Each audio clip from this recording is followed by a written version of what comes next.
नमस्कार। कथा साहित्य में आपका स्वागत है। आज हम आपके लिए एक नई कहानी लेकर आए हैं जिसे मुंशी प्रेमचंद के द्वारा लिखी गई है।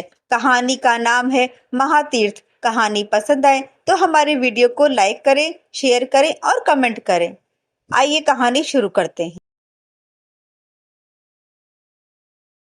मुंशी इंद्रमणि की आमदनी कम थी और खर्च ज्यादा।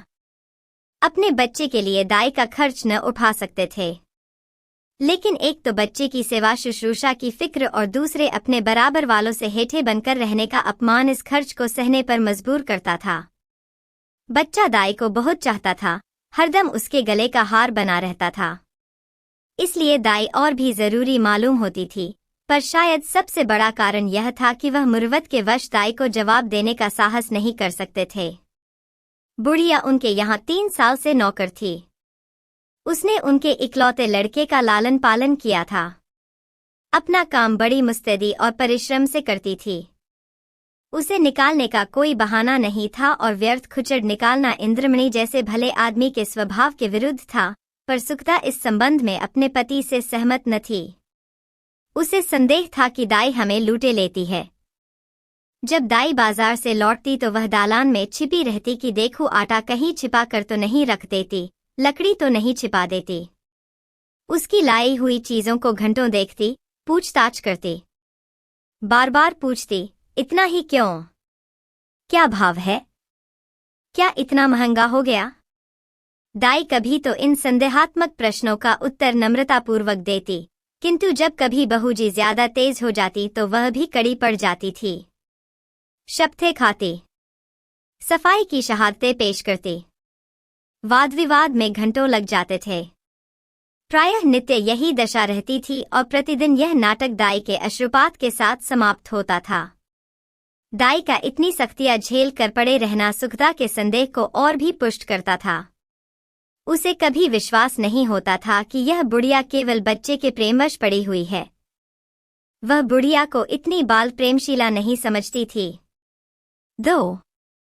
संयोग से एक दिन दाई को बाजार से लौटने में जरा देर हो गई। वहां 2 कुंजड़िनों में देवासुर संग्राम मचा था। उनका चित्रमय हाव भाव, उनका आग्नेय तर्क वितर्क, उनके कटाक्ष और व्यंग्य सब अनुपम थे। विष के 2 नद थे या ज्वाला के 2 पर्वत, जो दोनों तरफ से उमड़कर आपस में टकरा गए थे। क्या वाक प्रवाह था, कैसी विचित्र विवेचना! उनका शब्द बाहुल्य, उनकी मार्मिक विचारशीलता, उनके अलंकृत शब्द विन्यास और उनकी उपमाओं की नवीनता पर ऐसा कौन सा कवि है जो मुग्ध न हो जाता। उनका धैर्य, उनकी शांति विस्मयजनक थी। दर्शकों की एक खासी भीड़ भी थी। वह लाज को भी लज्जित करने वाले इशारे, वह अश्लील शब्द जिनसे मलिनता के भी कान खड़े होते, सहस्त्रों रसिक जनों के लिए मनोरंजन की सामग्री बने हुए थे। दाई भी खड़ी हो गई कि देखूं क्या मामला है।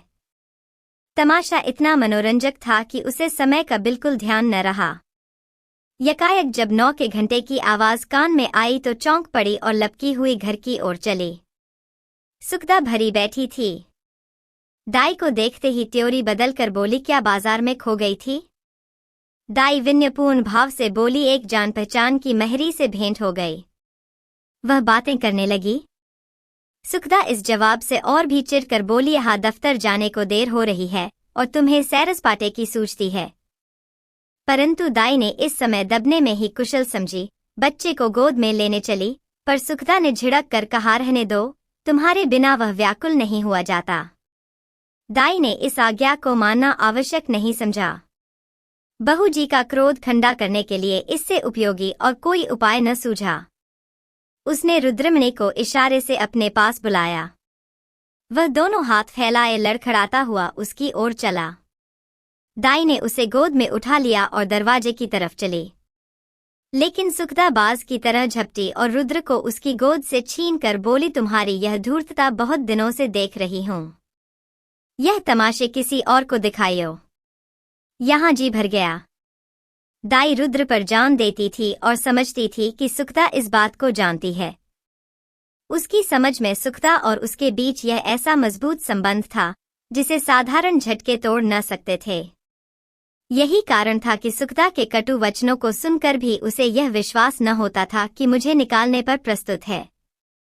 सुखदा ने यह बातें कुछ ऐसी कठोरता से कहीं और रुद्र को ऐसी निर्दयता से छीन लिया कि दाई से सह्य न हो सका। बोली, भूजी, मुझसे कोई बड़ा अपराध तो नहीं हुआ, बहुत तो पाव घंटे की देर हुई होगी। इस पर आप इतना बिगड़ रही हैं तो साफ क्यों नहीं कह देती कि दूसरा दरवाजा देखो। नारायण ने पैदा किया है तो खाने को भी देगा, मजदूरी का अकाल थोड़े ही है। सुखदा ने कहा, तो यहाँ तुम्हारी परवाह ही कौन करता है? तुम्हारी जैसी लौंडिनें गलीगली ठोकरें खाती फिरती हैं। दाई ने जवाब दिया, हा, नारायण आपको कुशल से रखें। लौंडिनें और दाइया आपको बहुत मिलेंगी। मुझसे जो कुछ अपराध हुआ हो क्षमा कीजिएगा, मैं जाती हूँ। सुखदा जाकर मर्दाने में अपना हिसाब कर लो। दाई मेरी तरफ से रुद्र बाबू को मिठाइयाँ मंगवा दीजिएगा। इतने में इंद्रमणि भी बाहर से आ गए। पूछा, क्या है क्या? दाई ने कहा, कुछ नहीं। बहू जी ने जवाब दिया है, घर जाती हूँ। इंद्रमणि गृहस्थी के जंजाल से इस तरह बचते थे जैसे कोई नंगे पैर वाला मनुष्य कांटों से बचे। उन्हें सारे दिन एक ही जगह खड़े रहना मंजूर था, पर कांटों में पैर रखने की हिम्मत न थी। खिन्न होकर बोले, बात क्या हुई? सुखदा ने कहा, कुछ नहीं, अपनी इच्छा। जी नहीं चाहता, नहीं रखते। किसी के हाथों बिक तो नहीं गए? इंद्रमणि ने झुंझला कर कहा, तुम्हें बैठे बैठे एक न एक खुचर सूझती रहती है।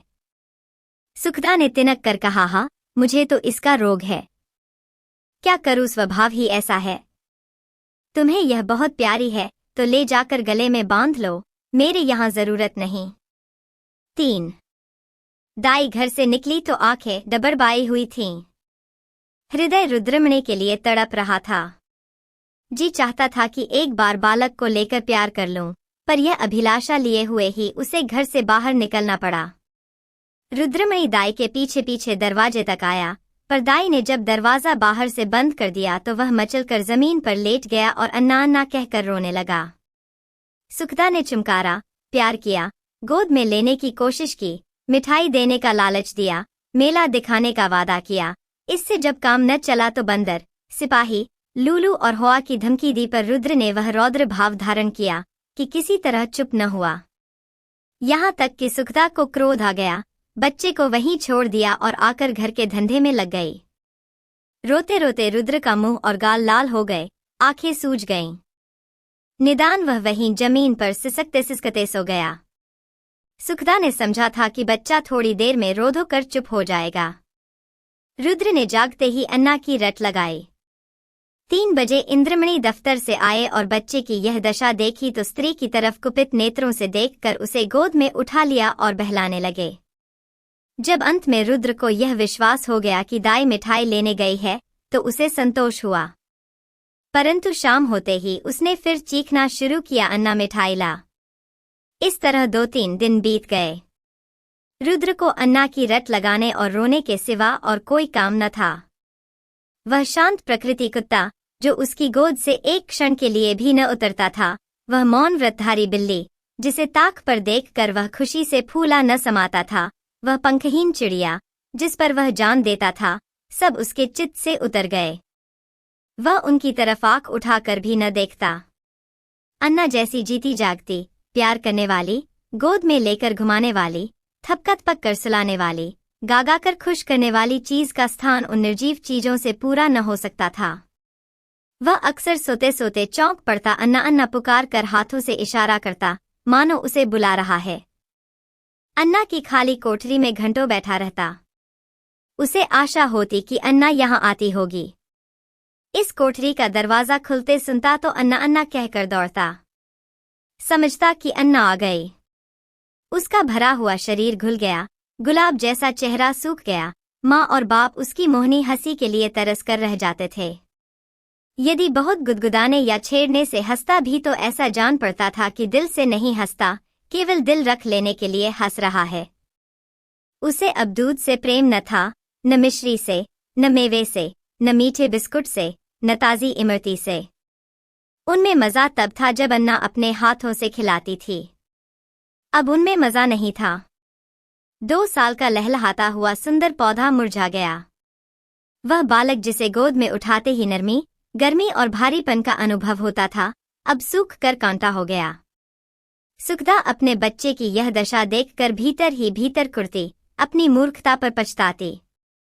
इंद्रमणि, जो शांति प्रिय आदमी थे, अब बालक को गोद से अलग न करते थे, उसे रोज साथ हवा खिलाने ले जाते थे। नित्य नए खिलौने लाते थे, पर मुरझाया हुआ पौधा किसी तरह भी न पनपता था। दाई उसके लिए संसार की सूर्य थी। उस स्वाभाविक गर्मी और प्रकाश से वंचित रहकर हरियाली को बाहर कैसे दिखाता। दाई के बिना उसे अब चारों ओर सन्नाटा दिखाई देता था। दूसरी अन्ना तीसरे ही दिन रख ली गई थी, पर रुद्र उसकी सूरत देखते ही मुंह छिपा लेता था, मानो वह कोई डाइन या चुड़ैल हो। प्रत्यक्ष रूप में दाई को न देखकर रुद्र अब उसकी कल्पना में मग्न रहता। वहां उसकी अन्ना चलती फिरती दिखाई देती थी। उसकी वह गोद थी, वही स्नेह, वही प्यारी प्यारी बातें, वही प्यारे गाने, वही मजेदार मिठाइयाँ, वही सुहावना संसार, वही आनंदमय जीवन। अकेले बैठकर कल्पित अन्ना से बातें करता। अन्ना, कुत्ता भूखे। अन्ना, गाय दूध देती। अन्ना, उजला उजला घोड़ा दौड़े। सवेरा होते ही लोटा लेकर दाई की कोठरी में जाता और कहता, अन्ना, पानी। दूध का गिलास लेकर उसकी कोठरी में रख आता और कहता, अन्ना, दूध पिला। अपनी चारपाई पर तकिया रख कर चादर से ढाक देता और कहता, अन्ना सोती है। सुखदा जब खाने बैठती तो कटोरे उठा उठा कर अन्ना की कोठरी में ले जाता और कहता, अन्ना खाना खाएगी। अन्ना अब उसके लिए एक स्वर्ग की वस्तु थी, जिसके लौटने की अब उसे बिल्कुल आशा न थी। रुद्र के स्वभाव में धीरे धीरे बालकों की चपलता और सजीवता की जगह एक निराशाजनक धैर्य, एक आनंदविहीन शिथिलता दिखाई देने लगी। इस तरह 3 हफ्ते गुजर गए। बरसात का मौसम था। कभी बेचैन करने वाली गर्मी, कभी हवा के ठंडे झोंके। बुखार और जुकाम का जोर था। रुद्र की दुर्बलता इस ऋतु परिवर्तन को बर्दाश्त न कर सकी। सुखदा उसे फलालन का कुर्ता पहनाए रखती थी। उसे पानी के पास नहीं जाने देती। नंगे पैर एक कदम भी नहीं चलने देती। पर सर्दी लग ही गई। रुद्र को खांसी और बुखार आने लगा। 4 प्रभात का समय था। रुद्र चारपाई पर आंख बंद किए पड़ा था। डॉक्टरों का इलाज निष्फल हुआ। सुखदा चारपाई पर बैठी उसकी छाती में तेल की मालिश कर रही थी और इंद्रमणि विषाद की मूर्ति बने हुए करुणापूर्ण आंखों से बच्चे को देख रहे थे। इधर सुखदा से बहुत कम बोलते थे। उन्हें उससे एक तरह की घृणा सी हो गई थी। वह रुद्र की बीमारी का एकमात्र कारण उसी को समझते थे। वह उनकी दृष्टि में बहुत नीच स्वभाव की स्त्री थी। सुखदा ने डरते डरते कहा, आज बड़े हकीम साहब को बुला लेते, शायद उनकी दवा से फायदा हो। इंद्रमणि ने काली घटाओं की ओर देखकर रुखाई से जवाब दिया, बड़े हकीम नहीं, यदि धन्वंतरी भी आवे तो भी उसे कोई फायदा न होगा। सुखदा ने कहा, तो क्या अब किसी की दवा न होगी? इंद्रमणि, बस इसकी एक ही दवा है और अलभ्य है। सुखदा, तुम्हें तो बस वही धुन सवार है। क्या बुढ़िया आकर अमृत पिला देगी? इंद्रमणि, वह तुम्हारे लिए चाहे विष हो, पर लड़के के लिए अमृत ही होगी। सुखदा, मैं नहीं समझती कि ईश्वर इच्छा उसके अधीन है। इंद्रमणि, यदि नहीं समझती हो और अब तक नहीं समझी तो रोगी। बच्चे से हाथ धोना पड़ेगा। सुखदा, चुप भी रहो, क्या अशुभ मुंह से निकालते हो? यदि ऐसी ही जलिकटी सुनानी है तो बाहर चले जाओ। इंद्रमणि, तो मैं जाता हूं, पर याद रखो यह हत्या तुम्हारी ही गर्दन पर होगी। यदि लड़के को तंदुरुस्त देखना चाहती हो तो उसी दाई के पास जाओ, उससे विनती और प्रार्थना करो, क्षमा मांगो। तुम्हारे बच्चे की जान उसी की दया के अधीन है। सुखदा ने कुछ उत्तर नहीं दिया। उसकी आंखों से आंसू जारी थे। इंद्रमणि ने पूछा, क्या मर्जी है, जाओ उसे बुला लाओ। सुखदा, तुम क्यों जाओगे, मैं आप चली जाऊंगी। इंद्रमणि, नहीं, क्षमा करो, मुझे तुम्हारे ऊपर विश्वास नहीं है। न जाने तुम्हारे जबान से क्या निकल पड़े कि जो वह आती भी तो न आवे। सुखदा ने पति की ओर फिर तिरस्कार की दृष्टि से देखा और बोली, हाँ और क्या, मुझे अपने बच्चे की बीमारी का शोक थोड़े ही है।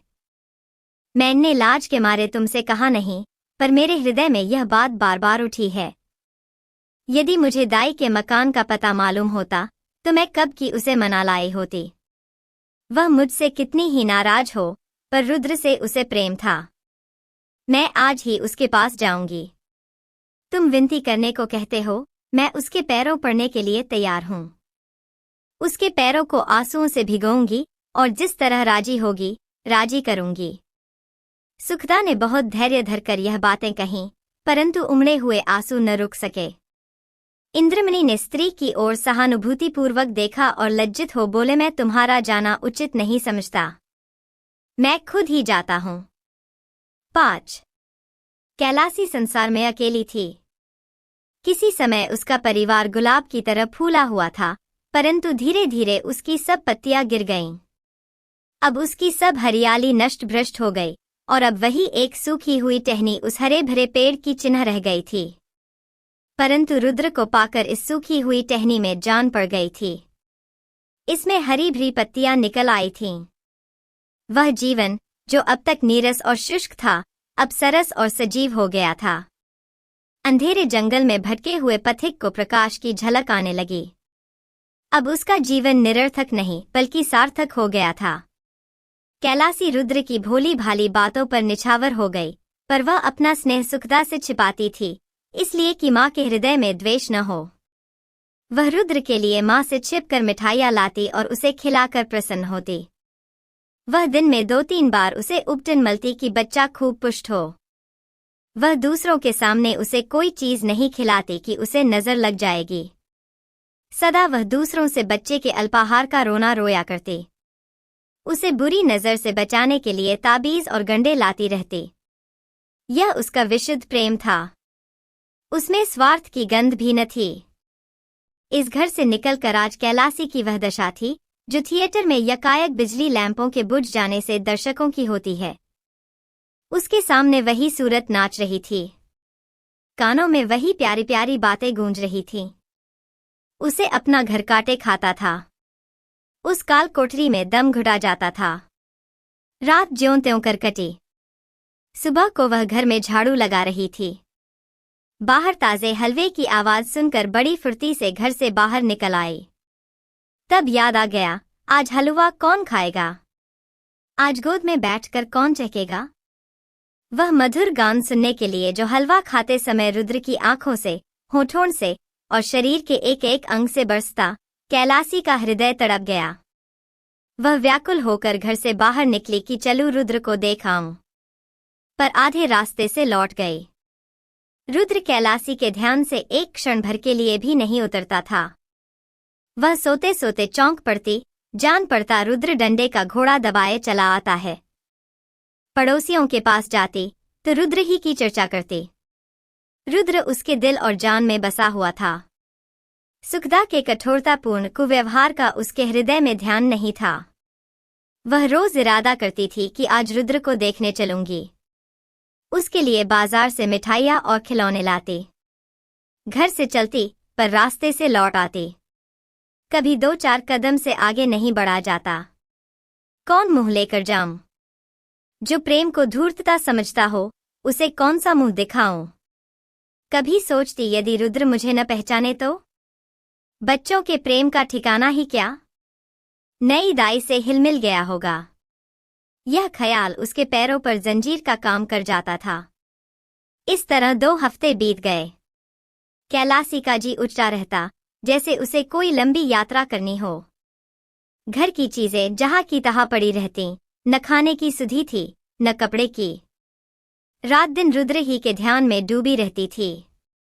संयोग से इन्हीं दिनों बद्रीनाथ की यात्रा का समय आ गया। मुहल्ले के कुछ लोग यात्रा की तैयारियां करने लगे। कैलासी की दशा इस समय उस पालतू चिड़िया की सी थी जो पिंजरे से निकलकर फिर किसी कोने की खोज में हो। उसे विस्मृति का यह अच्छा अवसर मिल गया। यात्रा के लिए तैयार हो गई। आसमान पर काली घटाएं छाई हुई थी और हल्की हल्की फुहारें पड़ रही थीं। दिल्ली स्टेशन पर यात्रियों की भीड़ थी। कुछ गाड़ियों पर बैठे थे, कुछ अपने घरवालों से विदा हो रहे थे। चारों तरफ एक हलचल सी मची थी। संसार माया आज भी उन्हें जकड़े हुए थी।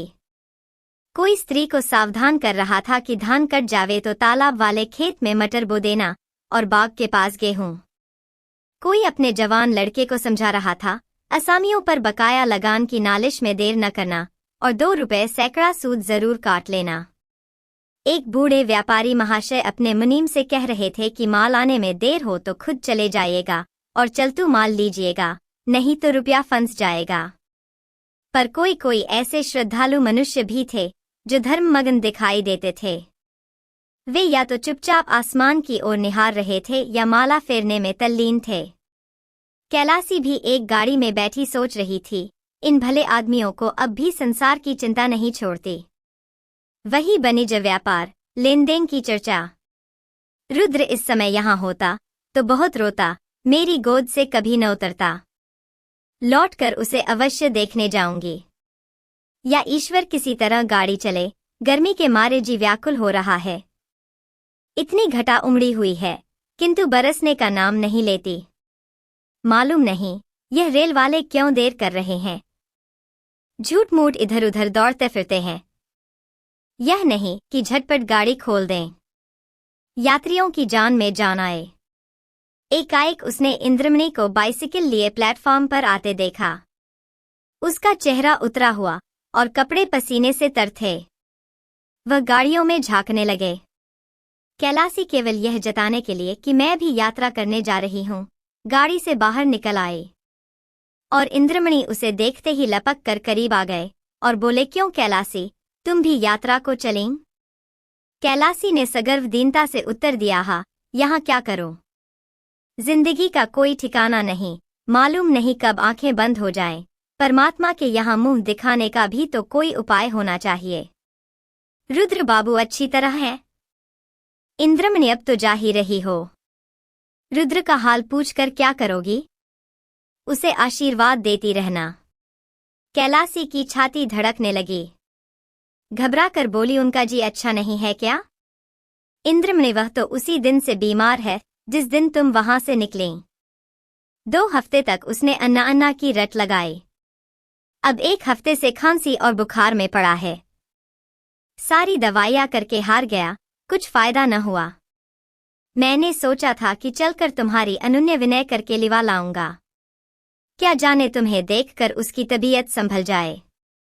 पर तुम्हारे घर पर आया तो मालूम हुआ कि तुम यात्रा करने जा रही हो। अब किस मुंह से चलने को कहूं? तुम्हारे साथ सलूक ही कौन सा अच्छा किया था जो इतना साहस कर्म। फिर पुण्य कार्य में विघ्न डालने का भी डर है। जाओ, उसका ईश्वर मालिक है। आयु शेष है तो बच ही जाएगा, अन्यथा ईश्वरी गति में किसी का क्या वश। कैलासी की आंखों के सामने अंधेरा छा गया। सामने की चीजें तैरती हुई मालूम होने लगीं। हृदय भावी अशुभ की आशंका से दहल गया। हृदय से निकल पड़ाया, ईश्वर, मेरे रुद्र का बाल बाका न हो। प्रेम से गला भराया। विचार किया, मैं कैसी कठोर हृदया हूं। प्यारा बच्चा रो रो कर हलाकान हो गया और मैं उसे देखने तक नहीं गई। सुखदा का स्वभाव अच्छा नहीं, न सही, किंतु रुद्र ने मेरा क्या बिगाड़ा था कि मैंने माँ का बदला बेटे से लिया। ईश्वर, मेरा अपराध क्षमा करो। प्यारा रुद्र मेरे लिए हुड़क रहा है। इस ख्याल से कैलासी का कलेजा महसूस उठा और आंखों से आंसू बह निकले। मुझे क्या मालूम था कि उसे मुझसे इतना प्रेम है। नहीं मालूम बच्चे की क्या दशा है। भयातुर हो बोली, दूध तो पीते हैं ना? इंद्रमणि, तुम दूध पीने को कहती हो? उसने 2 दिन से आंखें तक नहीं खोलीं। कैलासिया, मेरे परमात्मा। अरे कुली, कुली बेटा, आकर मेरा सामान गाड़ी से उतार दे। अब मुझे तीरथ जाना नहीं सूझता। हाँ बेटा, जल्दी कर। बाबूजी, देखो कोई एक का हो तो ठीक कर लो। एक का रवाना हुआ। सामने सड़क पर बग्घियां खड़ी थीं। घोड़ा धीरे धीरे चल रहा था। कैलासी बार बार झुंझलाती थी और एक कावान से कहती थी, बेटा जल्दी कर, मैं तुझे कुछ ज्यादा दे दूंगी। रास्ते में मुसाफिरों की भीड़ देखकर उसे क्रोध आता था। उसका जी चाहता था कि घोड़े के पर लग जाते, लेकिन इंद्रमणि का मकान करीब आ गया तो कैलासी का हृदय उछलने लगा। बार बार हृदय से रुद्र के लिए शुभ आशीर्वाद निकलने लगा। ईश्वर करे सब कुशल मंगल हो। एक का इंद्रमणि की गली की ओर मुड़ा। अकस्मात कैलासी के कान में रोने की ध्वनि पड़ी। कलेजा मुंह को आ गया, सिर में चक्कर आ गया। मालूम हुआ नदी में डूबी जाती हूं। जी चाहा कि एक के पर से कूद पड़ो, पर थोड़ी ही देर में मालूम हुआ कि कोई स्त्री मैके से विदा हो रही है। संतोष हुआ। अंत में इंद्रमणि का मकान आ पहुंचा। कैलासी ने डरते डरते दरवाजे की तरफ ताका, जैसे कोई घर से भागा हुआ अनाथ लड़का शाम को भूखा प्यासा घर आए, दरवाजे की ओर सटकी हुई आंखों से देखे कि कोई बैठा तो नहीं है। दरवाजे पर सन्नाटा छाया हुआ था। महाराज बैठा सुरती मल रहा था। कैलासी को जरा ढाढ़स हुआ। घर में बैठी तो नई दाई पुलटीस पका रही है। हृदय में बल का संचार हुआ। सुखदा के कमरे में गई तो उसका हृदय गर्मी के मध्याह्न काल के सदृश कांप रहा था। सुखदा रुद्र को गोद में लिए दरवाजे की ओर एकटक ताक रही थी। शोक और करुणा की मूर्ति बनी थी। कैलासी ने सुखदा से कुछ नहीं पूछा। रुद्र को उसकी गोद से लिया और उसकी तरफ सजल नैनों से देखकर कहा, बेटा रुद्र, आंखें खोलो। रुद्र ने आंखें खोली। क्षण भर दाई को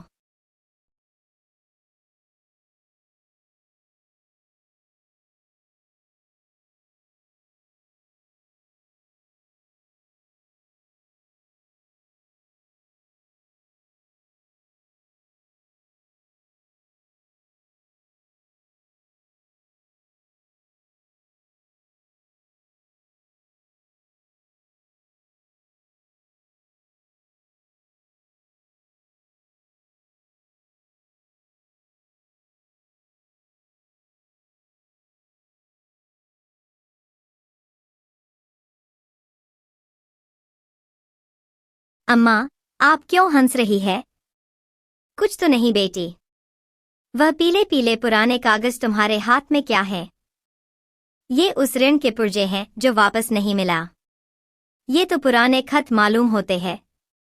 नहीं बेटी, बात यह थी कि प्रभा अपनी 14 वर्ष की युवती पुत्री के सामने सत्य का पर्दा नहीं खोलना चाहती थी। हाँ, वे कागज वास्तव में एक ऐसे कर्ज के पुर्जे थे जो वापस नहीं मिला। ये वही पुराने पत्र थे जो आज एक किताब में रखे हुए मिले थे और ऐसे फूल की पशुड़ियां की भांति दिखाई देते थे जिनका रंग और गंध किताब में रखे रखे उड़ गई हो, तथापि वे सुख के दिनों को याद दिला रहे थे और इस कारण प्रभा की दृष्टि में वे बहुमूल्य थे।